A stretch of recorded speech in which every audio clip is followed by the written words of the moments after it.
agradecemos a Deus por ter nos reunido aqui mais uma vez na sua casa, para que juntos possamos estar louvando o seu nome, engrandecendo o seu nome, através das nossas bocas, dos nossos corpos, dos nossos pensamentos, enfim, de todos nós e como um todo.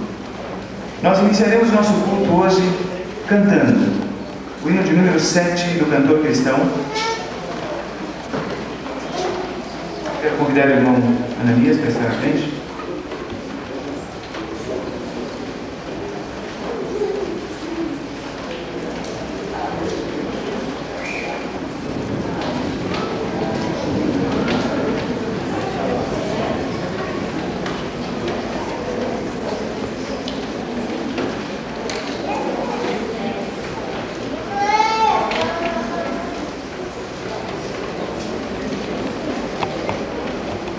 Fiquemos de pé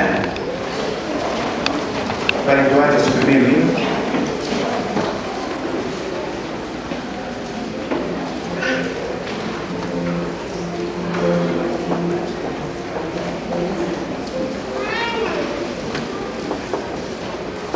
Aleluia.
155.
Abramos as nossas Bíblias em Apocalipse,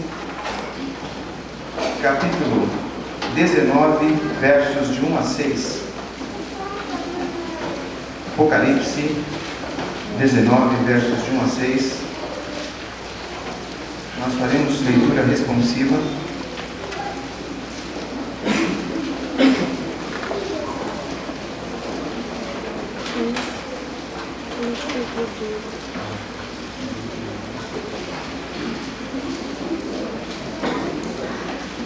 Depois destas coisas, ouvi no céu como grande voz de numerosa multidão, dizendo: Aleluia! A salvação e a glória e o poder são do nosso Deus.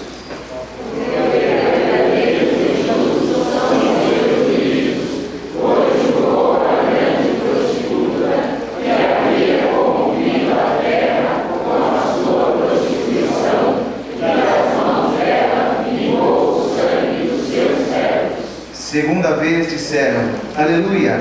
E a sua fumaça sobe pelos séculos dos séculos. E o caminho guarda os leões, e os quatro animais, e todas as adoraram a Deus, assentados no trono, dizendo: Amém, Aleluia.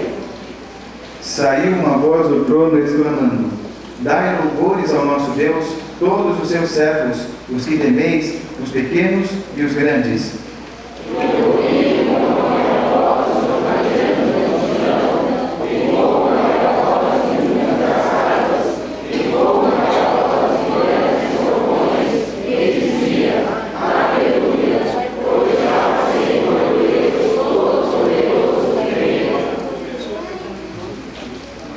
se o irmão Natalício, por favor, nos leve em oração.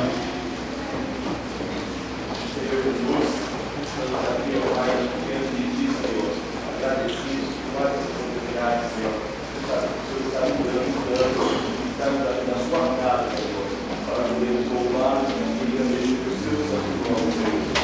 Senhor, Pai, abençoa cada um de nós presentes aqui e também nós não pudermos estar aqui presentes, Pai. Eu vejo dirigindo aqui também os nossos celulares, os nossos namorados, e a mensagem que sai dele também do coração de cada um de nós, Deus, em nome do novo santo Senhor Jesus. Amém. Amém. Podeis aceitar?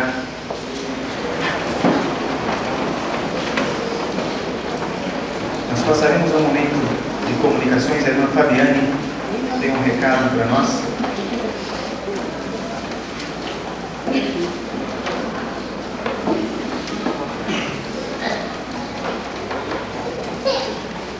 Boa noite, irmãos. Serei breve. Para lembrarmos que este mês é o mês de missões nacionais. Eu já estive falando pela manhã e para os que não estavam, o nosso tema é Cristo, presença Cristo. A nossa divisa encontra-se em Isaías 58, versículo 11. O Senhor te guiará continuamente e te fartará até em lugares áridos e fortificará os teus ossos. Serás como um jardim regado e como um manancial, cujas águas nunca param. A Junta nos mandou alguns marcadores de Bíblia para que estejamos orando durante o mês de setembro por missões nacionais. De manhã foi distribuídos para as pessoas que estavam. Eu queria pedir que cada representante de cada família que não pegou de manhã, que se coloque de pé neste momento, que a Flávia estará entregando.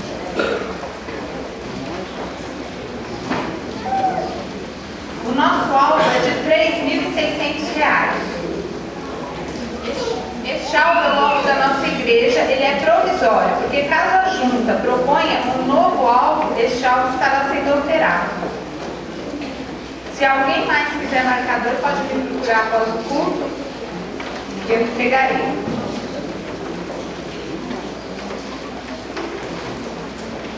O irmão Silvio também tem um recado para nós, enquanto a Flávia distribui.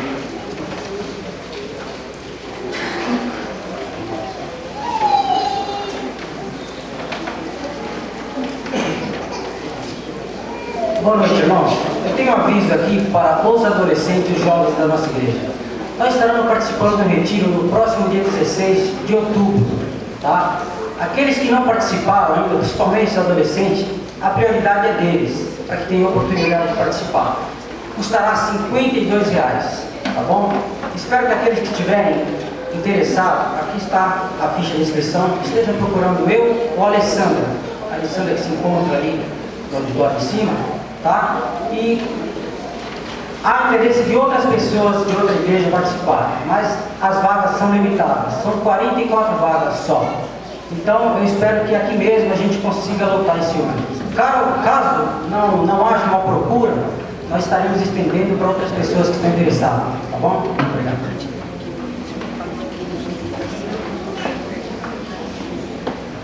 Nós temos aqui mais comunicados. A nossa co-irmã, a Igreja Batista em Vila Antonieta, está nos convidando para o culto de gratidão, os cultos de gratidão a Deus pelo seu 34º aniversário.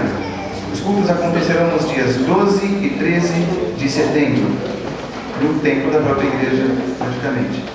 No dia 12 estará pregando o pastor Manuel de Jesus Té, da Igreja Batista Ebenezer, e no dia 13 estará o pastor Onésimo Pereira do Nascimento Filho. Horário dos cultos às 19h30 e no domingo será às 9 às 19 horas da manhã. Conquanto seja possível, que nós estejamos nos representando naquele culto, nos conversando com a igreja co-irmã, que nós estejamos ali também nos alegrando por mais um aniversário, assim como nós, as igrejas estiveram conosco aqui, estejamos também comemorando com as nossas co-irmãs datas tão importantes.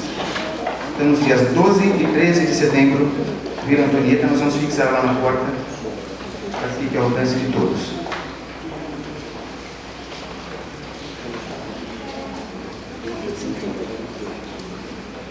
temos aqui também um convite de casamento da irmã Betânia e o Newton. Eu não sei se eles estão no tempo. Não os vi.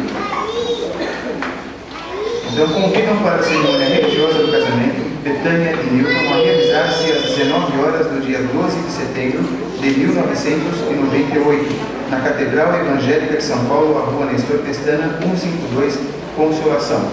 A Betânia já fez parte aqui da nossa igreja por um bom tempo, muitos a conhecem, vai concorrer com Vila Angelita. Nós dividiremos. Então, ela convida a igreja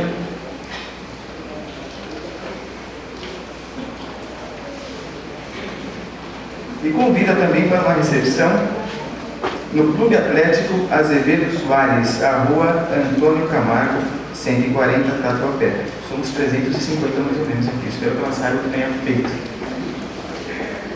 Então, a Betânia nos convida para o seu casamento, então, no dia 12 de setembro, e para a cerimônia e também para uma recepção. Nós também fixaremos o convite ali na porta para que esteja ao alcance de todos.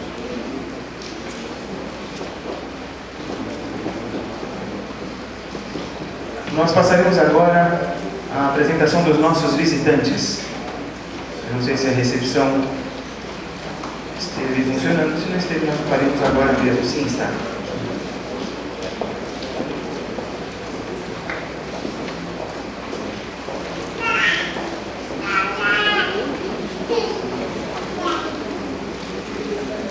Boa noite, irmãos. Está entre nós toda uma família do irmão Wesley Pascoal Rios.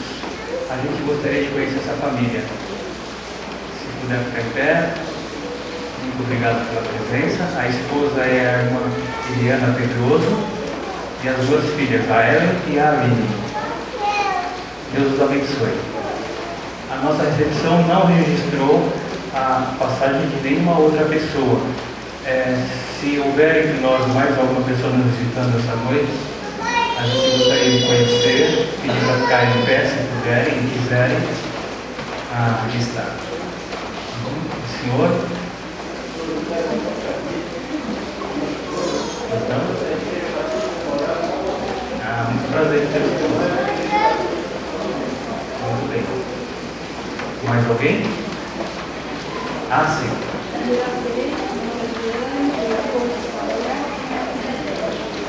Sejam bem-vindos, Deus os abençoe. Mais alguém entre nós? Muito obrigado pela presença.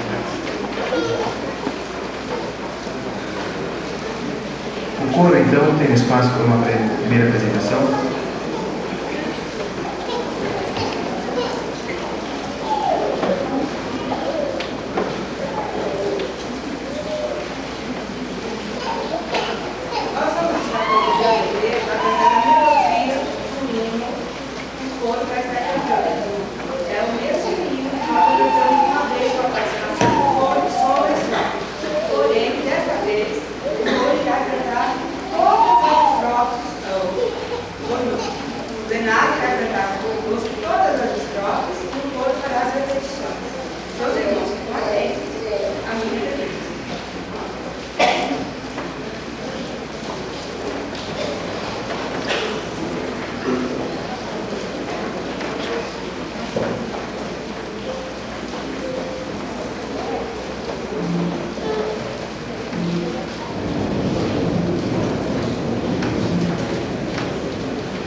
desejo convidar os diáconos escalados para o momento do ofertório, para o qual passaremos a seguir, para que se colocassem já aqui à frente. E cabe um esclarecimento: esse momento é um momento reservado aos membros da igreja. Portanto, os visitantes, os queridos visitantes, sintam-se à vontade para permanecerem nos seus assentos. Essa é uma prática para os membros desta igreja. E ao som do piano, então, nós procederemos agora ao momento do ofertório.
Antes da oração gratulatória, nós queremos trazer à igreja o agradecimento pela participação na campanha das colunas, campanha vitoriosa. Já temos todas as colunas ali no fundo. E assim, degrau por degrau, passo a passo, nós estaremos cumprindo qual seja a vontade de Deus. Nós temos uma obra proposta nas nossas mãos e o Senhor nos tem colocado os recursos às mãos, e a prova disso são as próprias colunas que num único domingo nós conseguimos levantar. E nós aproveitaremos para fazer o agradecimento também por essa campanha vitoriosa agora, através do nosso irmão Rubieiro, que estará orando neste momento.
Eu acho que meu microfone pode ser um pouco mais abaixado, diminuído só. João, vamos abrir as nossas Bíblias no Evangelho segundo João, capítulo 14.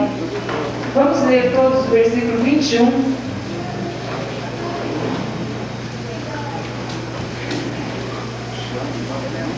Evangelho segundo São João, capítulo 14, versículo 21. Esse versículo diz assim: aquele que tem os meus mandamentos e os guarda, esse é o que me ama. E aquele que me ama será amado de meu Pai, e eu o amarei e me manifestarei a ele. Vamos ler todos juntos agora, irmãos? Aquele que tem os meus mandamentos e os guarda, esse é o que me ama. E aquele que me ama será amado por meu Pai, e eu também o amarei e me manifestarei a ele. Amém? Irmãos, esse versículo traz uma referencial tão profunda e certeira para as nossas vidas espirituais. Nós pensamos que amar a Deus é fazer algumas coisas de vez em quando, é vir à igreja, é dar o dízimo, mas é muito mais do que isso. Nós demonstramos o nosso amor ao nosso Deus quando nós obedecemos a sua palavra. E nisto é identificado aquele que ama a Deus. Só aquele que guarda os mandamentos do Senhor, que os conhece e que os põe em prática, esse sim é o servo que ama a Deus. Irmãos, esse texto fala tão forte na minha vida, porque é uma palavra tão pesada, tão dura, tão verdadeira e que exige tanto de nós. E com esse livro que nós iremos cantar agora, eu gostaria que os irmãos tivessem isso em suas mentes e nos seus corações. Que os irmãos saíssem daqui com essa mensagem, que esse livro seja não um conforto, mas um encontro para as nossas vidas. Será que nós temos amado o nosso Deus? Nós temos obedecido? Nós temos aprendido, temos buscado conhecer a palavra do Senhor e temos obedecido, e aí sim estaremos demonstrando o nosso verdadeiro amor ao nosso Deus. Que nós possamos meditar nesse texto, irmãos. Vamos cantar agora esse medo.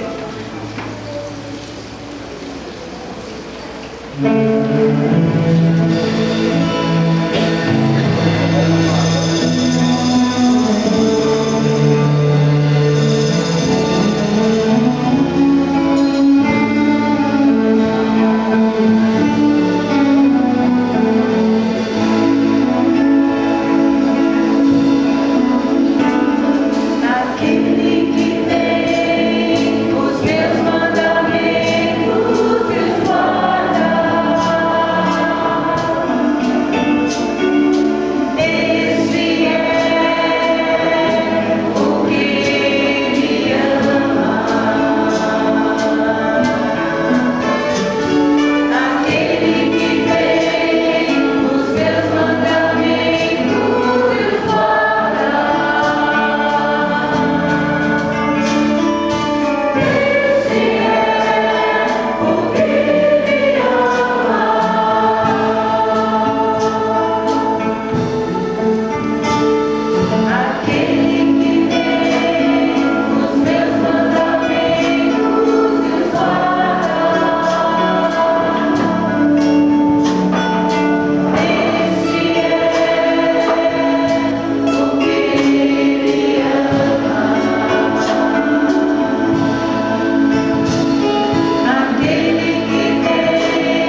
que fala daquilo que nós desejamos ser, realmente um templo perpétuo do Espírito Santo de Deus, uma morada para o Espírito Santo de Deus.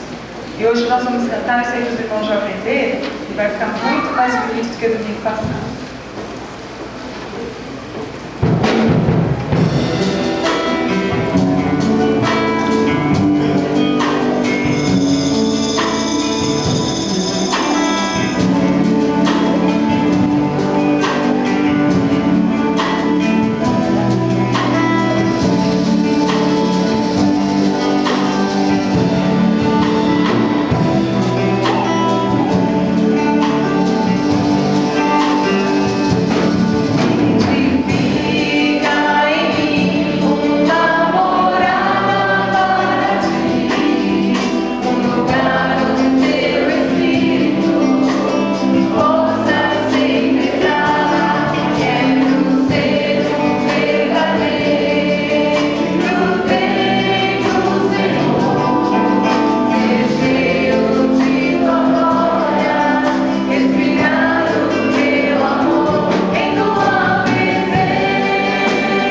ainda nesse mesmo espírito de louvor, nós queremos convidar a Rebeca e a Estela para um dueto nesse momento.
singular da história nacional.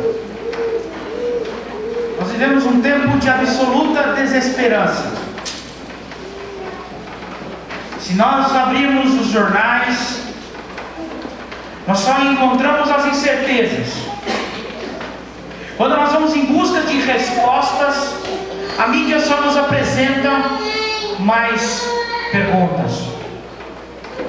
O cientista cientistas sociais, eles já determinaram que o período singular em que nós vivemos, esses últimos 30, 40 anos, já não fazem nem parte daquilo que didaticamente foi chamado da Idade Contemporânea.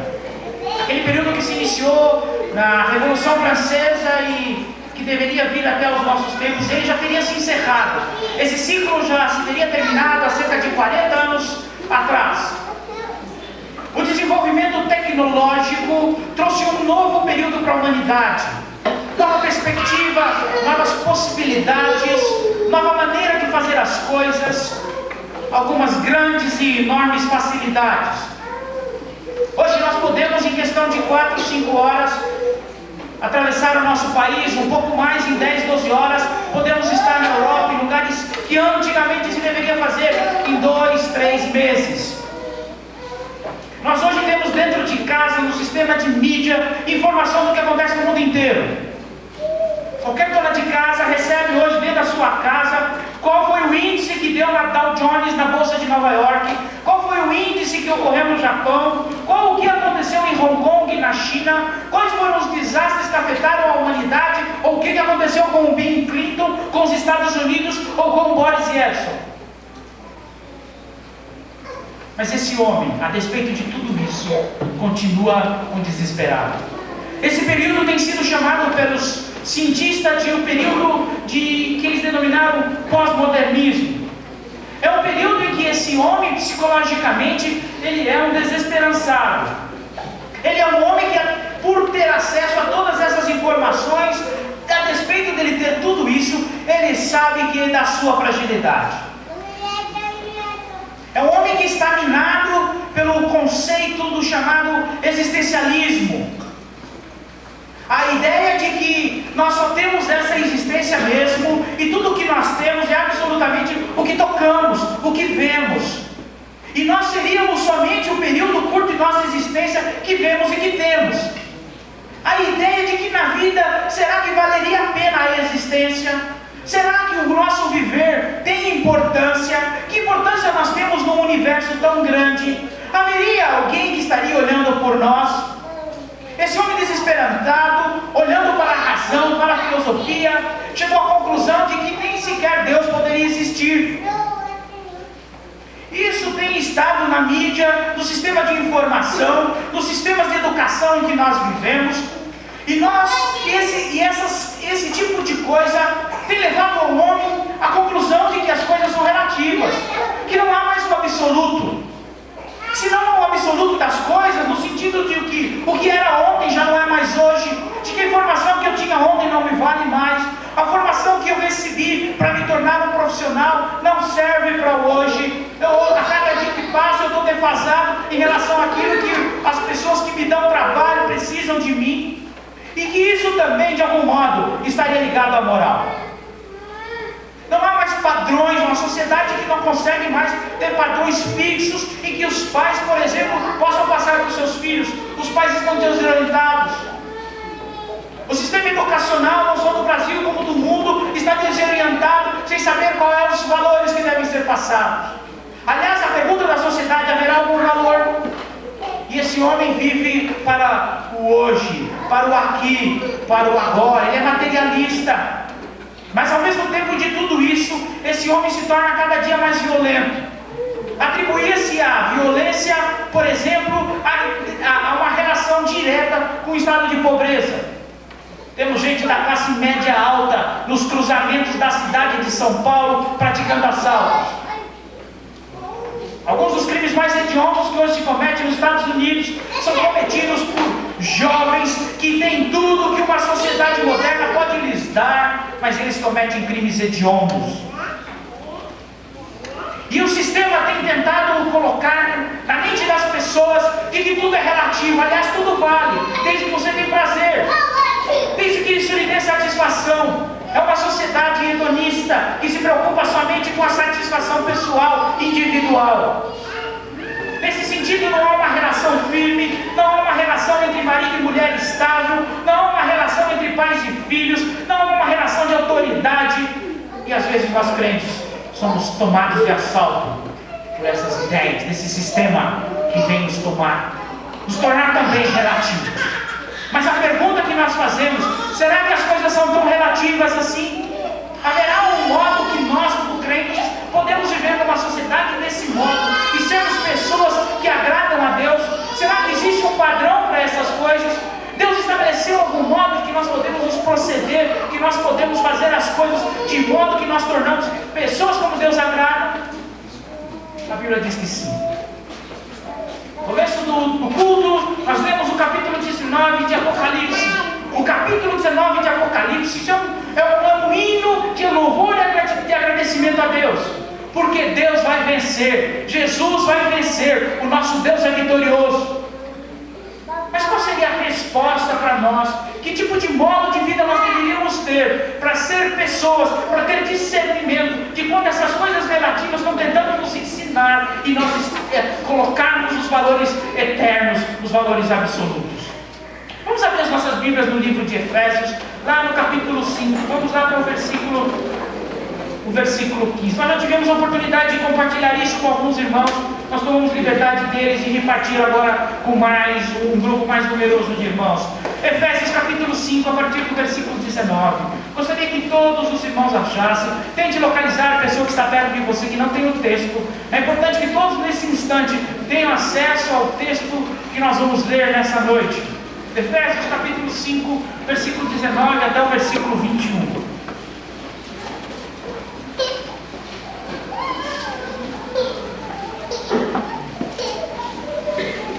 Diz assim o texto.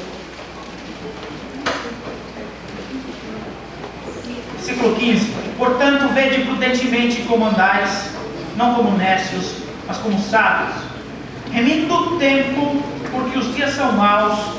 Pelo que não sejais insensatos, mas entendei qual seja a vontade do Senhor, e não vos embriagueis com vinho, em que há devassidão, mas enchei-vos do Espírito, falando entre vós em salmos, hinos, cânticos espirituais, cantando e salmodiando ao Senhor no vosso coração, dando sempre graças por tudo a nosso Deus e Pai, em nome do Senhor Jesus Cristo.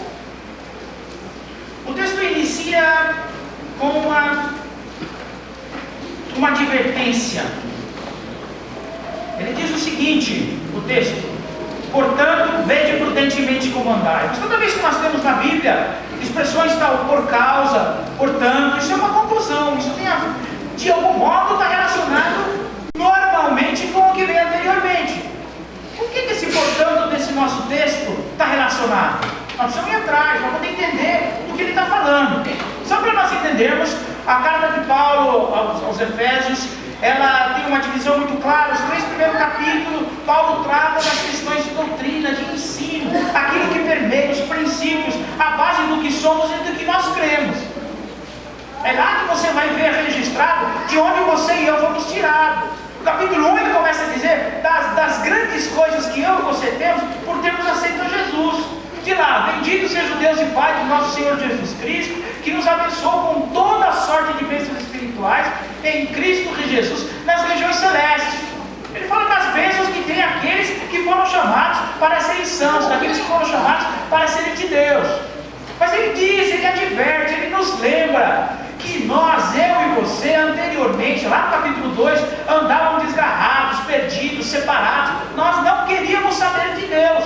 Diz o capítulo 2 que nós anteriormente andávamos segundo o curso desse mundo. Nós éramos uma fila que gente para a perdição. Mas Deus veio na nossa direção e nos salvou. E pela graça nós somos salvos. E agora no capítulo, a partir do capítulo 4, ele começa a mostrar como isso é aplicado na vida. Como é que esses princípios, essa doutrina, esse ensino da palavra de Deus é aplicado no seu cotidiano, no meu e no seu. Por exemplo, aqui no capítulo 5, que tem a ligação com o texto que nós lemos, ele diz assim: sede, pois, imitadores de Deus como filhos amados. Ora, no original a palavra imitar é fazer mímica. Sabe por quê? Deus espera, tendo em vista tudo que nós já fomos e o que nós somos, que nós imitemos a Deus. Para fazer mímica de Deus. Nós cantamos aqui que nós vamos ser conhecidos se nós amarmos aos irmãos. A Bíblia diz que Deus amou o mundo. Que deu. Como é que eu vou demonstrar amor?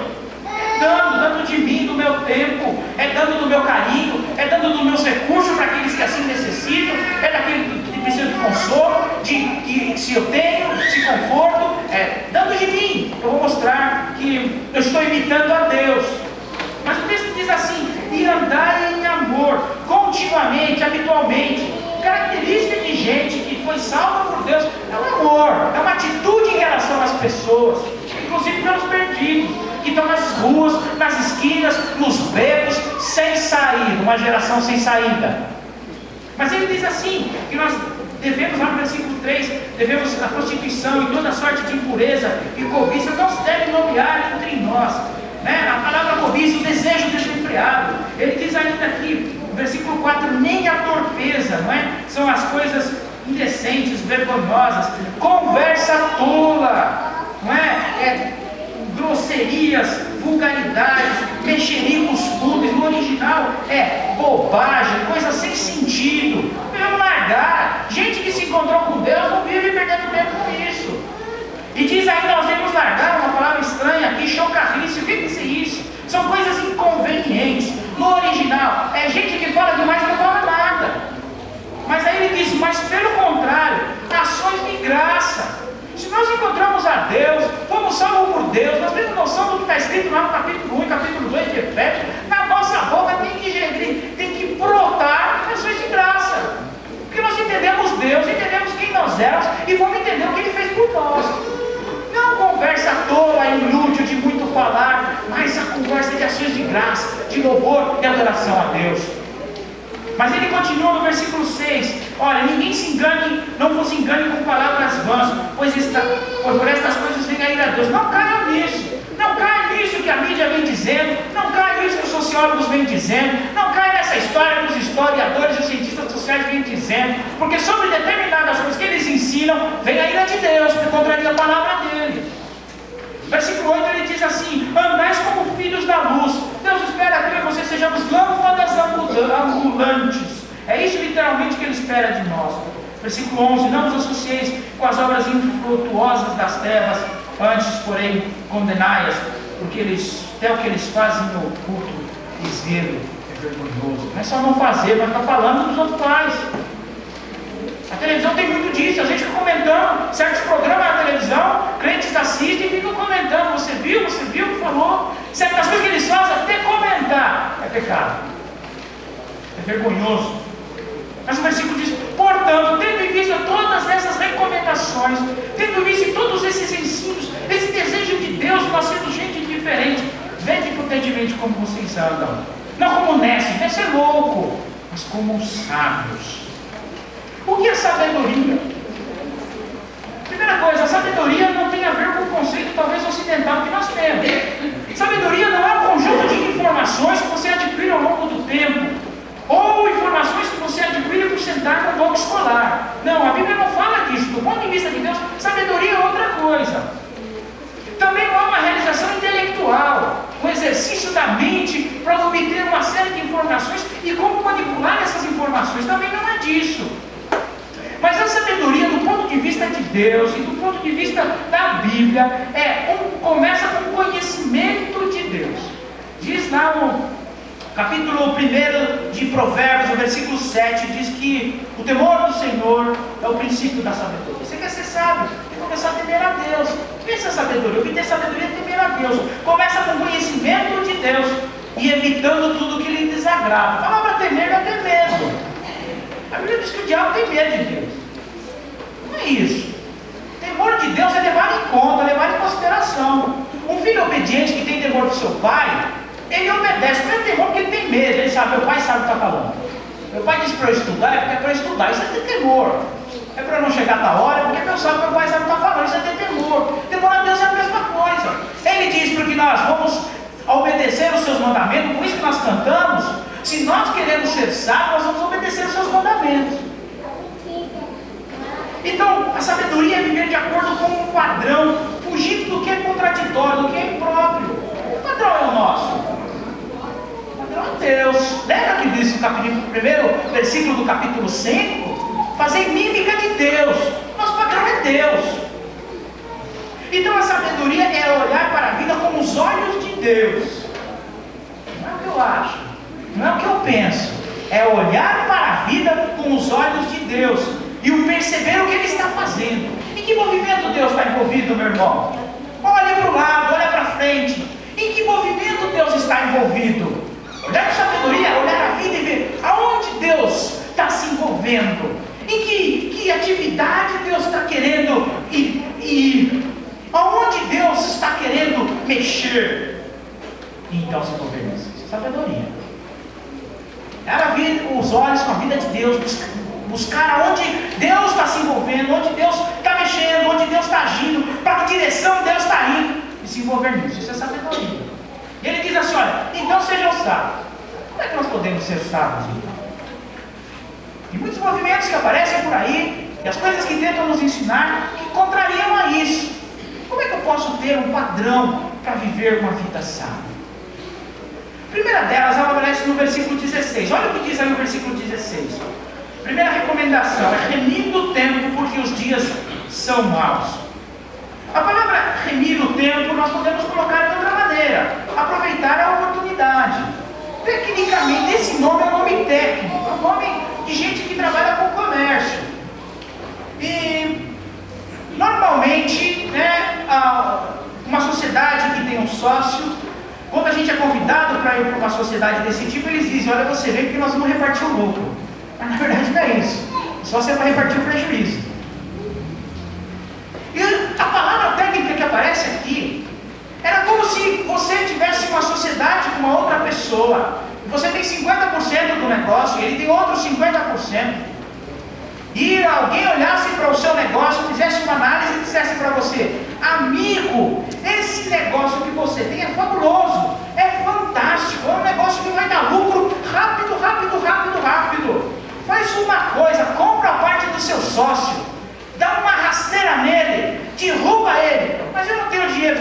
Não, só a minha casa. Vende a sua casa, vende seu carro, vende seu telefone, vende tudo que você tem. Compra essa 50% do seu sócio, porque esse negócio é fabuloso. Vai dar um lucro de 1000% em 6 meses. E você vai e chama sua esposa e vende todos os seus bens, seu sapato, seu ouro, junta todo o dinheiro e compra a parte do seu sócio, porque você sabe que você vai ter lucro. A Bíblia diz assim: olha, para você e eu remir o tempo, aproveitar a oportunidade, é comprar a parte que não nos cabe, a parte que não nos pertence. A maioria de nós sempre tem uma desculpa do tipo: eu não tenho tempo. Se nós fizermos uma entrevista aqui, todos vão dizer: eu tenho tempo. Mas a Bíblia vem e diz: amigo, meu filho, você não tem o tempo? Quanto tempo tem o seu dia? 24 horas. O que você está gastando com o seu dia? Estou fazendo isso. Isso que Deus está dizendo é: corte parte do coisa que você está fazendo para aproveitar esse tempo. Quanto tempo você assiste novela, meu filho?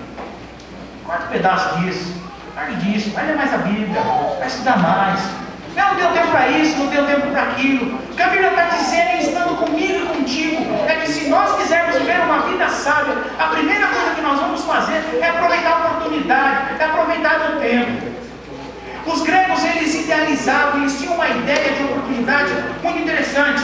A ideia que eles faziam, que eles pintavam, que eles escreviam, a oportunidade era de um jovem, mas era um jovem singular, que tinha asas às costas, asas nos tornozelos, nos calcanhares, que tinha cabelo, mas o cabelo era só frontal, ele era careca nas costas e que vivia correndo. Portanto, a única possibilidade de você tomar essa oportunidade simbolizada desse jovem era pela frente, no cabelo. Era o único lugar que você tinha, porque depois que ele passou, vai tentar você tentar agarrá-lo, porque ele era careca, não tinha mais jeito, ele tinha asas.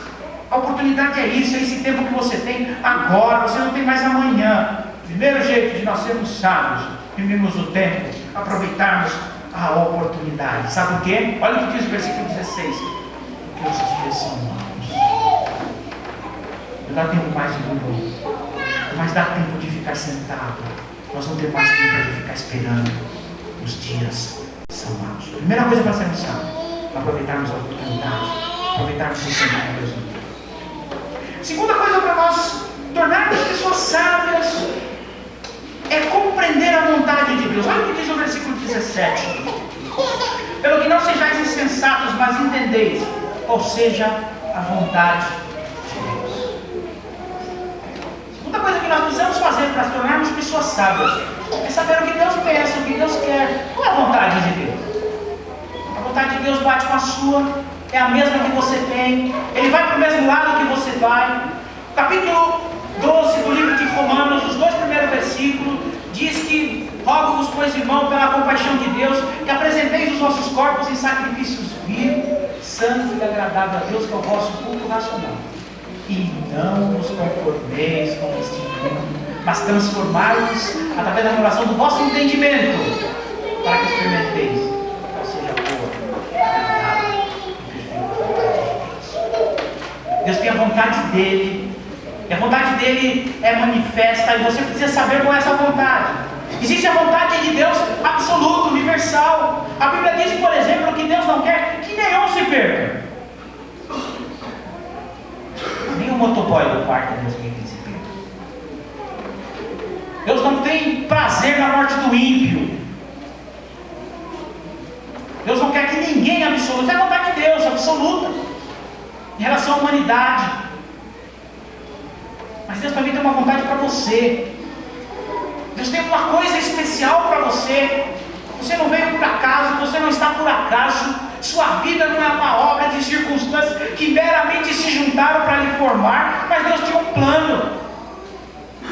Desde o instante que você foi concebido, você e eu, Deus tem um plano. E Deus quer realizar isso na minha vida e na sua. Não importa o que nós já fizemos, não importa o que já tem para trás, Deus está chamando eu e você para implantar a vontade dele em nossa vida, agora, no presente século, nesse momento, nos dias que são maus. E a terceira coisa que nós podemos fazer para nos tornarmos gente sábia, está lá no versículo 18, olha o que diz lá. Não vos embriagueis com vinho, mas cheios do Espírito. Primeira coisa, vamos deixar aqui a palavra encher, é uma palavra também técnica para aqueles que trabalham com cortume. O couro é uma coisa muito, é tão simples o manuseio deles. Hoje nós temos produtos químicos muito fáceis de usar, mas nesse período, para se tratar o couro, você precisava encharcar esse couro para ele poder se tornar maleável, para ele poder ser limpo e se poder fazer calçados e outras coisas com ele, inclusive couraça dos soldados. O que eu posso estar na mente é isso, é esse couro encharcado nesse líquido até ele ficar maleável. A pessoa que se embriaga, ele se encharca tanto, ele fica depois maleável, ou seja, ele perde o controle dele mesmo. Se encharca, já vira um bêbado, é uma coisa terrível. O sujeito não sabe o que fala, o sujeito não sabe para onde vai, o sujeito é facilmente explorado, o sujeito facilmente tirado as coisas dele, guiado e levado para lugares onde ele não quer ir. Mas a Bíblia diz assim: não vos embriagueis com vinho. O problema do versículo não é o vinho, não é a bebida. A despeito de estar falando disso, mas ele quer usar isso para a lição mais forte. Olha, não se embriague de vinho, não se encharque, não se molhe de vinho, mas se molhe com o Espírito. Se encharque com o Espírito de Deus. Primeira coisa, nós não estamos falando aqui, evidentemente, do batismo do Espírito. A Bíblia tem evidências de que isso ocorre quando nós aceitamos Jesus. Naquele dia em que nós aceitamos a Jesus, a Bíblia garante que o Espírito Santo veio fazer morada em nós. Não estamos falando disso.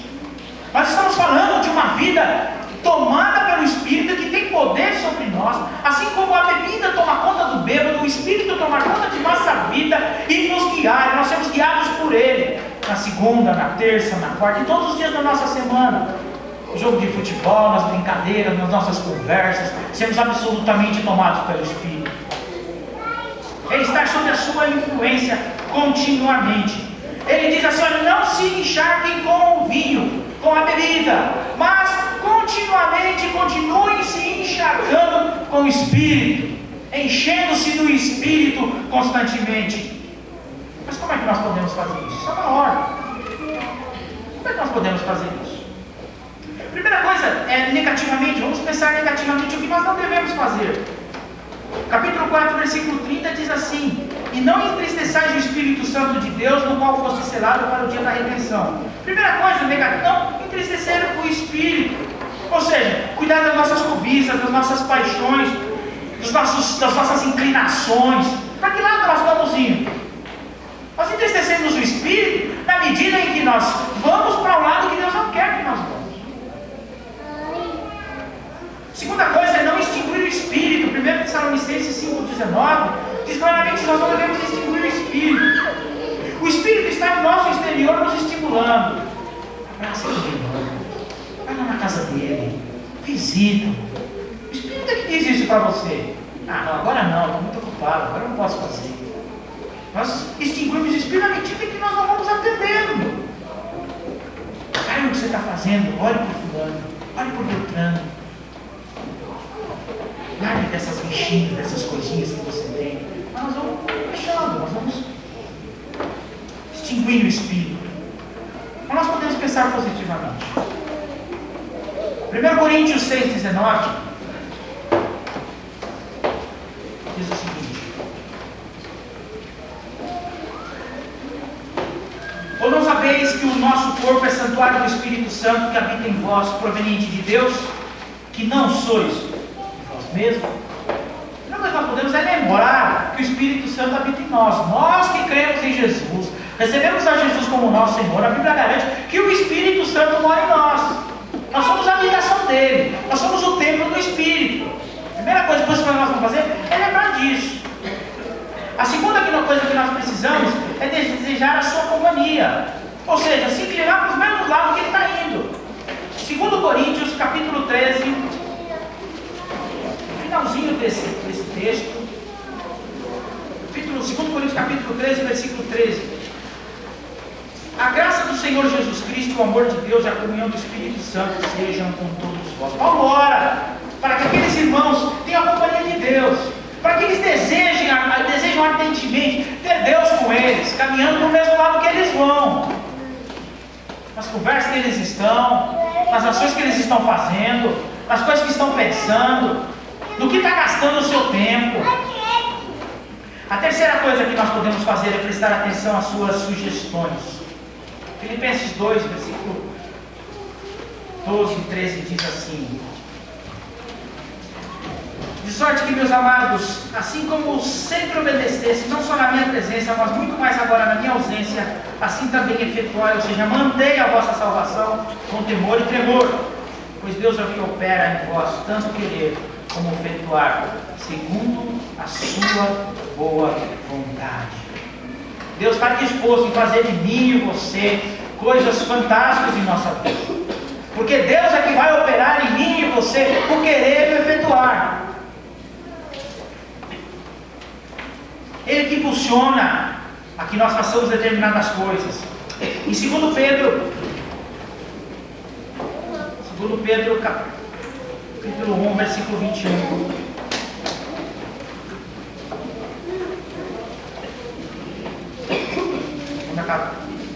Pedro 1, 21 diz o seguinte: pois a profecia nunca foi produzida por vontade de homens, mas os homens santos da parte de Deus falaram ouvidos pelo Espírito Santo. Outra forma que você pode desencher do Espírito. Como é que você pode conhecer a Deus? Como é que você pode saber a vontade de Deus na sua vida? Como é que você pode saber no que Deus está envolvido? Em que coisas Deus está? Como é que você pode saber o que Deus deseja para você? Pela palavra. O texto diz que homens, ouvidos pelo Espírito Santo, falaram. A palavra foi produzida por Deus. O Espírito Santo se alegra quando nós tomamos a palavra e a colocamos em prática. Quando nós fazemos isso, nós estamos nos enchendo do Espírito. Sabe qual é o resultado de nós estarmos então desse jeito?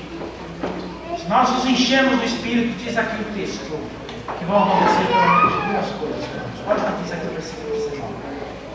Nós vamos falar entre nós nos salmos e nos cânticos espirituais, cantando e salmodiando o Senhor no nosso coração. Nós vamos nos encher de alegria. A Bíblia não está dizendo que tudo na sua vida vai ser maravilha. A Bíblia não engana, não mente. Você continua sujeito às mesmas coisas. Eu e você estamos sujeitos aos desempregos, aos efeitos da globalização. Nós somos sujeitos a doenças, nós somos sujeitos a moléstias, nós somos sujeitos a um trânsito caótico que nós vivemos, somos sujeitos ao desacerto da nossa sociedade, somos sujeitos àquilo que os governos fazem, mas a Bíblia diz que nós somos sujeitos. Irmão, como foi tua semana? E você diz assim, em vez de você dizer, você vai dizer, meu irmão, a despeito de todos os problemas, Deus ainda continua comigo. Esperei com paciência no Senhor, e Ele se inclinou para mim, ouviu o meu clamor, livrou-me de todo mal, tirou-me do lamaçal. Esperei com paciência no Senhor. Você vai dizer salmos. Você vai começar a lembrar do que Deus já fez e do que Ele é capaz de fazer. Mesmo no leito da morte, no leito final. Se alguém perguntar como você está, você vai dizer: ainda que eu ande pelo vale da sombra da morte, não temerei mal algum, porque tu estás comigo. A segunda coisa que vai acontecer quando nós nos fechamos isso é a ação de graça. Olha o que diz o versículo 1: dando graças a Deus sempre em tudo, o nosso Deus e Pai, em nome de nosso Senhor Jesus Cristo. A segunda coisa é gratidão. Você vai ser grato, vai ser menos reclamão, mais grato. Você vai lembrar do que Deus faz, do que Deus já fez no passado, com as outras pessoas, com a igreja, com os outros irmãos, com os irmãos do passado registrado na Escritura e com você. Você quer viver uma vida sábia? Quer viver uma vida capaz de enfrentar as dificuldades do mundo? Aproveita a oportunidade. Procura saber a vontade de Deus e se enche do Espírito, e que Deus a todos nós nos torne capazes disso, em nome de Jesus.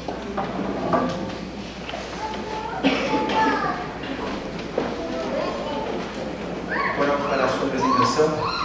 Logo após nós estaremos encerrando o culto com uma oração silenciosa. E eu vou pedir que nós passemos uma semana com esse alimento que nós recebemos aqui nessa noite, imbuídos de poder realmente. Nós partamos para a nossa semana, para o nosso dia a dia, sabedores daquilo que Deus tem proposto para cada um de nós e daquilo que nós podemos alcançar com Cristo. Então o coral canta, logo em seguida encerramos com uma oração silenciosa. E após o consulto estaremos então